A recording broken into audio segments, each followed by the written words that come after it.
Hello and welcome back once again to my playthrough of Eternity Mode's Terraria.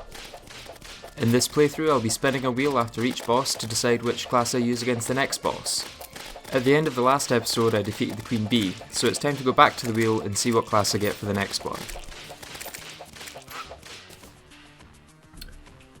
So with Queen Bee down we only have a few more bosses before hard mode, so I'm going to go ahead and spin for the next one, which is Skeletron. Again, I'm kind of hoping for melee because I haven't used that yet. But it looks like we're going back to magic again. So I'll probably just switch back to the space gun. The space gun was indeed my best weapon available. However, for now combat would have to take a back seat, as there was quite a bit of grinding that I'd been putting off. First, I use another city buster to clear a massive area near Hell. Then after building some housing and a pylon for easy access, I use this area to farm for some rare underground enemies.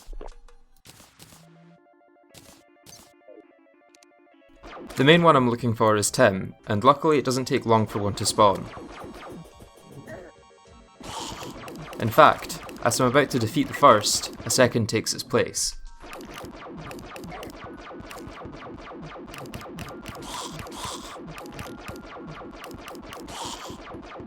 While the Wizard Hat is a pretty powerful option for mana users, it's not what I'm looking for. After buying some spawn items from the Deviant, I return to the underground to farm more Tims, until eventually one drops Tim's Concoction. This accessory allows certain mobs to drop potions, which can be really useful if you don't want to fish for 5 hours. Next comes a montage of me taking advantage of those potion drops to get some of the potions that I didn't have access to before. I spend some time in the jungle getting rage potions from hornets, and wrath potions from bees. Then summon the goblin army to get the mana regeneration potions that goblin sorcerers drop. With all the potions I wanted for now obtained, I decided to build some NPC housing in space for the Mutant, Abomination and Deviant, who for some reason quite like it there.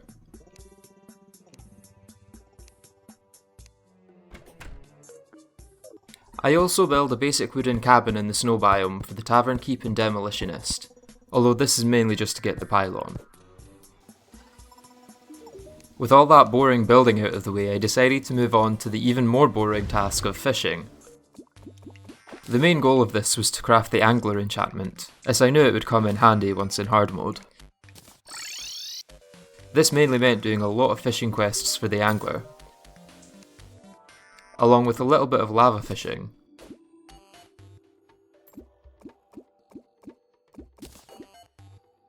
And even some blood moon fishing.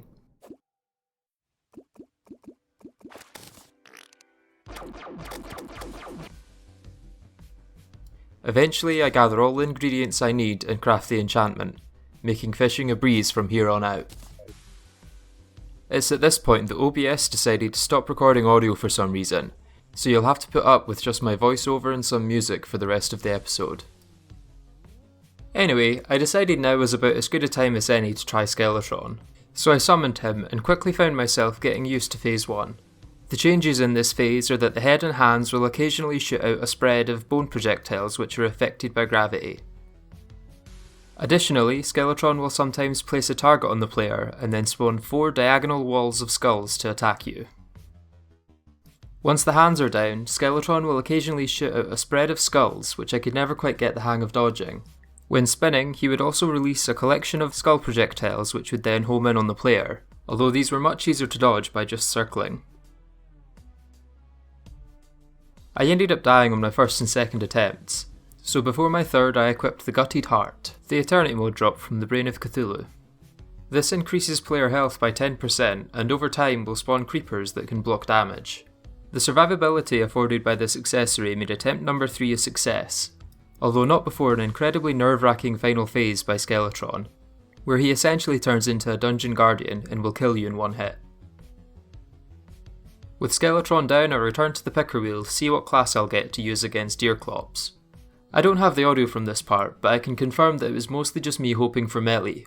I ended up getting ranged again, which I was quite happy with. There aren't really any underpowered classes at this stage, so there were no classes that I dreaded getting. With the dungeon unlocked, I spent some time looking for chest loot and killing enemies for bones. One of the items I found was the Shadow Key, which allowed me to unlock chests in the underworld and find the Hellwing bow. After some more time in the dungeon, I was able to craft the Necro armor.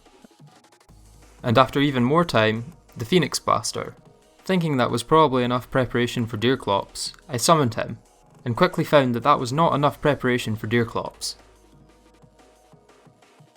Eternity Mode Deer Clops deactivates any platforms nearby the player, so I constructed a long line of blocks above the snow biome to act as an arena. This didn't actually help much, and I ended up dying multiple times while trying to learn the patterns of the boss. After watching some other videos of people no-hitting the boss, I came to understand that the best method was sticking pretty close to Deer Clops and moving in a predictable, deliberate pattern. Due to how close I had to stay to the boss, I decided now would be a great time to try out an enchantment that would normally only be used by the melee class. After mining a bunch more hellstone, I craft the Molten enchantment, which causes nearby enemies to take 25% more damage.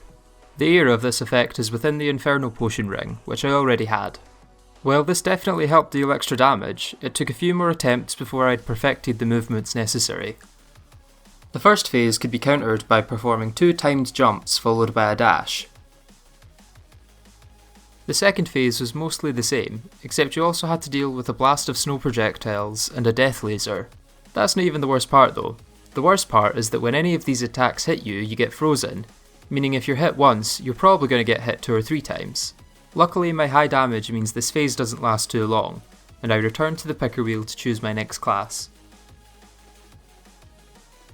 Again, I don't have any commentary of this, but again, I was mostly just asking for melee. I ended up sticking with Ranger, and at this point I'm kinda wondering if I'll ever get melee. The upside of this was that I didn't have to prepare anything to fight the next boss, the Deviant. At least, I didn't have to prepare any gear.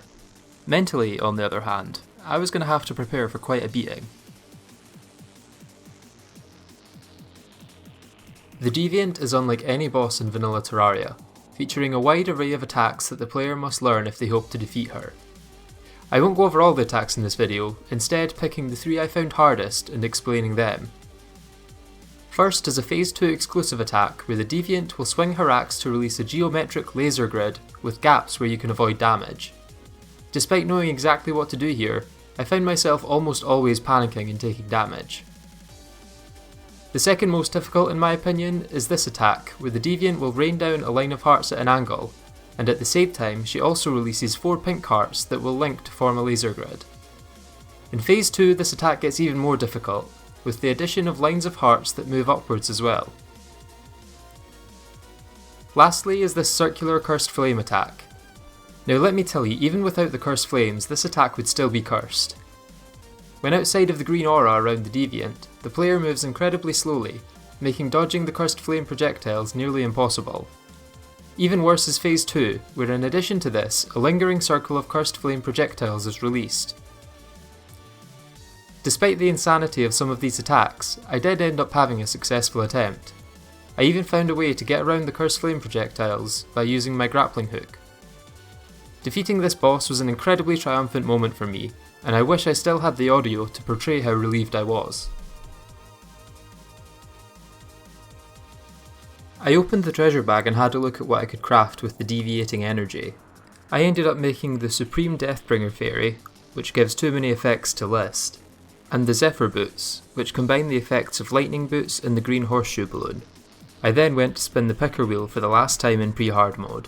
As is becoming a trend, I once again had my fingers crossed for melee. The wheel landed on Magic once again, which is a pretty good class to get against the Wall of Flesh as the Water Bolt is incredibly useful. I switched back to Meteor Armour and the Space Gun and then got to work clearing out a space in the underworld. Luckily I didn't need to mine out an area or place blocks manually. I just needed to gather enough obsidian to make the double obsidian insta-bridge. When used, this creates 2 rows of obsidian platforms all the way across the world, and clears out a large space above them as well. This makes the perfect Wall of Flesh arena, so I decided to spawn it and see what hell had in store. The Eternity Mode Wall of Flesh fight is very different to the vanilla one I'm used to. Each eye will periodically become invulnerable and shoot out a death laser, making you move very carefully and also switch targets to maximise damage. The death laser inflicts the confused debuff, so it's imperative to avoid it at all costs. In Phase 2, the wall gains extra attacks. First, it will summon a wall of cursed flames that forces the player to get close to the wall of flesh, before it spits out an arc of ichor projectiles, forcing the player away. The wall attacks faster as its health gets lower, causing me to get overwhelmed and lose the first fight. After another couple of unsuccessful attempts, including one where I ran out of space, I travel to the farthest right side of the world and spawn it again. This time, I'm incredibly careful with my movements to ensure I don't take too much damage, until at literally 0% health, I get hit by the death laser and get inflicted with confusion.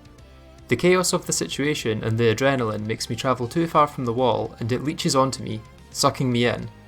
I think this is the end, until... Thank you very much for watching this video. If you enjoyed it, then make sure to like and subscribe to the channel so you don't miss the next one, and I'll see you guys then.